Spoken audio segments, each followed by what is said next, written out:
ఇతరత్ర బీజేపీ ఇతర పార్టీలను కలుపుకోవడంలో ఫెయిల్ అయింది.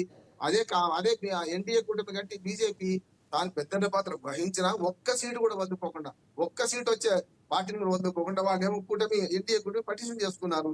ఎన్డీఏ కూటమి పటిష్టం కావడానికి ఇండియా కూటమి నష్టపోవడానికి ప్రధాన కారణం కాంగ్రెస్ పార్టీ అంటుంది.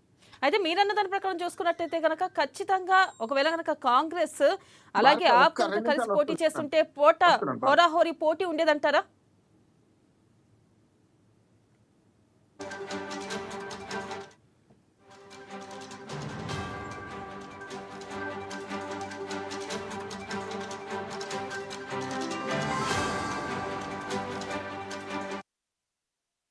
చెప్పండి.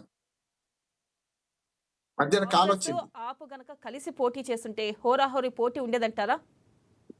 కలిసి పోటీ చేయడం కూడా అవసరం లేదు. కాంగ్రెస్ పార్టీ ఊరుకుంటే సరిపోయింది. ఇప్పుడు ఈ పార్టీ దానికి ఒక్క సీట్ రాకుండా 3 సార్లు చూసాం మనము. 2015లో రాలేదు, 2020లో రాలేదు, 2023 కూడా 25 కూడా వస్తలేదు.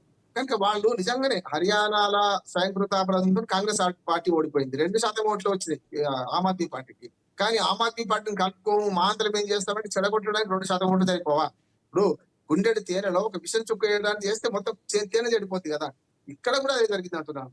ఏమైందంటే ఇప్పుడు జరిగింది ఏంటంటే ఆమ్ ఆద్మీ పార్టీకి నష్టం చేసిన 2 పార్టీలు, ఒకటేమో కాంగ్రెస్, 2 ఎంఐ. ఈ 2 పార్టీలు నష్టం చేసినాయి. ఇండి కూటమిలో ఉన్న పార్టీలలో చాలా వాటిని అశ్రద్ధ చేసి చేస్తున్నారు. ఇంకోటి బీజేపీకి వరం ఏంటంటే బీజేపీకి ఎక్కడైనా కాంగ్రెస్ పార్టీ ఎదురుంటేనేమో అక్కడ గెలుస్తున్నారు. ప్రాంతీయ పార్టీ ఏదున్నా, నేను ప్రాంతీయ పార్టీ అంటేనే ఇది జాతీయ పార్టీగా మనకు సాంకేతికంగా జాతీయ పార్టీ ఆమ్ ఆద్మీ పార్టీ. కానీ ప్రాంతీయ పార్టీలను అణగదొక్కడంలో బీజేపీ ఏం చేస్తుందంటే కాంగ్రెస్ తో గెలవగలిగింది. కానీ మనకు పశ్చిమ బెంగాల్ నుంచి మొదలుకొని మొత్తం రాష్ట్రంలో 9 రాష్ట్రాల్లో ప్రాంతీయ పార్టీలను గెలవలేకపోతుంది.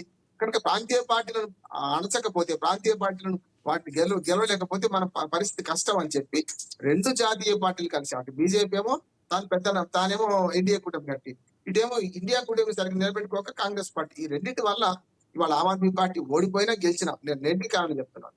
కాకపోతే బీజేపీ క్షేత్ర స్థాయిలో బాగా పనిచేసింది. పోయినసారి కంటే ఛాలెంజ్ తీసుకుంది. 2015లో 3 సీట్లకి పరిమితమైంది కేంద్రంలో అధికారం ఉంది. 2020లో కూడా 3 సీట్లకి 8 సీట్లకే పరిమితమైంది కేంద్రంలో అధికారం ఉంది. కానీ ఈసారి ప్రజలు ఏమనుకున్నారంటే ఈ 2 ప్రభుత్వాలు వేరు ఎన్నుకుంటే లాభం లేదు, ఒకేసారి అంటే డబ్ల్యూఎన్ సర్కార్ చేస్తే కొంత మేలు జరుగుతుందేమని ప్రజలు అట్లా భావించారు. అంటే ఒకటి సెక్యులర్ ఓటు చీలిపోవడం, రెండోది ప్రజలు ఇది భావించడం, అవినీతి, అహంకారము, ఇవన్నీ ఆమ్ ఆద్మీ పార్టీ ఓడించే ప్రయత్నం తీసుకొస్తున్నాయి. ఇప్పటికీ ఆమ్ ఆద్మీ పార్టీ ఓడిపోలేదు, బీజేపీ గెలవలేదు, ఇంకా టైం ఉంది అని నేను అంటున్నాను. ఇంకొక మాట చెప్పి ముగిస్తాను. ఇక్కడ ఏమవుతుందంటే ఈ మొత్తం ఎన్నికల వ్యవస్థ చూస్తే ఎఫ్పిటిపి అంటే ఫస్ట్ పాస్ ద పోస్ట్. అలాగే మనం చూసుకున్నట్టయితే ఇక్కడ మనం చూసుకోవచ్చు, ఏదైతే ప్రధానంగా తాజా ఫలితాలు కనుక చూస్తున్నట్టయితే కాంగ్రెస్ ఒక్క చాట కూడా, కనీసం ఒక్క చోటు కూడా ప్రభావం చూపించలేకపోయింది. దానికి గల కారణాలు ఏంటంటారు? తెలియదు కదా. ఇప్పుడు 2015, 2025, 2025 అంతే కదా. వాళ్ళు మిత్రపక్షాలు నిలపలేకపోతున్నారు. ఆమ్ ఆద్మీతో కలిసి పని చేస్తే 2-3 సీట్లు వచ్చేది ఆమ్ ఆద్మీ పార్టీతో కలిసి ఉంటే. కనుక దానికి కారణం స్వయంకృతాపరాధమే. కాంగ్రెస్ పార్టీ నిలబడకపోవడానికి అసలు కాంగ్రెస్ పార్టీ లెక్కలే తీసుకోవాలి. ఇప్పుడు BJP versus Aam Aadmi party ఉన్నది. వీళ్ళిద్దరి గురించే మాట్లాడుకుందాం. బీజేపీ పార్టీ క్షేత్ర స్థాయిలో గతంలోని ఛాలెంజెస్ అధిగమించి ఇవాళ పూర్తి స్థాయిలో క్షేత్ర స్థాయిలో పనిచేసుకుంటూ వచ్చింది. దానివల్ల విజయం సాధిస్తారనుకుంటున్నాను. అమ్మ నమస్కారం. ఇంకొక టీవీకి నేను పోవాల్సింది కనుక ఇప్పటికి మళ్ళా సాయంత్రం మాట్లాడుతున్నాను. నమస్కారం. ఓకే అండి, రైట్. థ్యాంక్ యూ రామ్మోహన్ గారు.